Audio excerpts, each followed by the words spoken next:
The United States is openly stockpiling dirt on all of its citizens. A newly declassified report from the Office of the Director of National Intelligence, or ODNI, revealed that the federal government is buying troves of data about millions of Americans.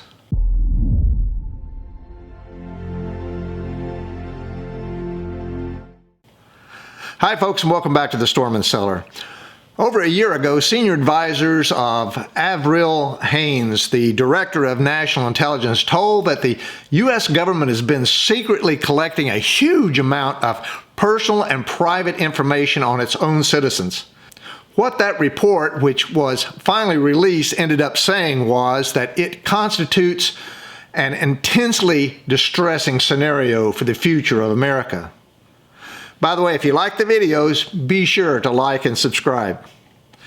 Several years ago, I reported on social media that a Utah data center built for the express purpose of intelligence collecting and storing information supposedly on our enemies.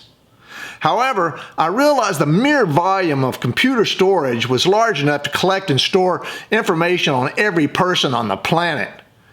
In April of 2013, a National Security Agency spokesman said, and I quote, "Many unfounded allegations have been made about the planned activities of the Utah Data Center, and one of the biggest misconceptions about the NSA is that we are unlawfully listening to or reading emails of U.S. citizens. This is simply not the case," unquote. Sounds good, right? However, 4 years earlier, the Department of Justice said they were collecting, but it was unintentional. Yeah, right. Further, in August 2012, the New York Times reported that William Biney, an NSA technical director at the facility, reported illegal collection. Biney said that after the September 11th terrorist attacks, the facility was supposed to be used for SIGINT, or signal intelligence. However, the very controls that was supposed to limit unintentional collection of data pertaining to U.S. citizens were removed. This caused concerns by him and others that the actions were illegal and unconstitutional. Biney alleged that the Utah Data Center was designed to store a broad range of domestic communications for data mining without warrants.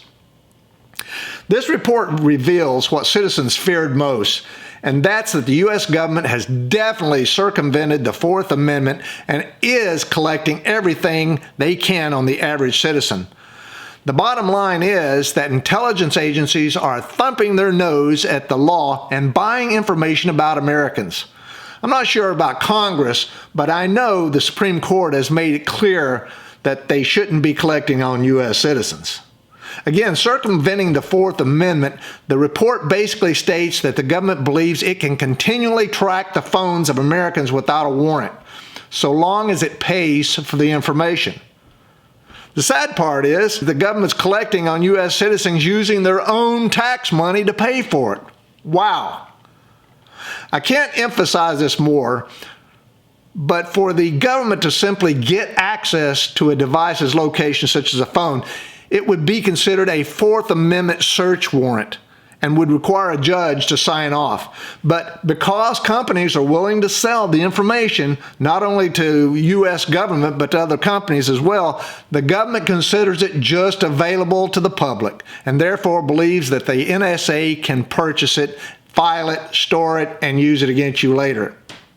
As we saw in the January 6th witch hunt, was useful to identify every person who attended a protest or rally based on their smartphone location or ad tracking records. Such civil liberty concerns are prime examples of public information can result in information collected for one purpose but may be reused for other purposes, which may raise risks beyond those originally mined for. In the wrong hands, the ODNI's advisors warn the same mountain of data the government is quietly accumulating could be turned against Americans to facilitate blackmail, stalking, harassment, and public shaming if they want to. Folks, this kind of intelligence gathering on American citizens is akin to the Soviet Union, China, and other communist or dictatorial countries. I think it's time for the U.S. to reflect upon itself and realize they are committing the same crimes against its citizens, and their conduct as atrocious as those countries our military bravely fought against to preserve democracy and fight tyranny. And just a heads up, every time you talk on your cell phone and speak NSA keywords, your conversation is probably being locked onto and recorded. Okay, let me know what you think by leaving your comments below. If you like the videos, hit the like button and subscribe. Click the bell to be notified of any further videos. And until next time, make sure all your takeoff and landings equal.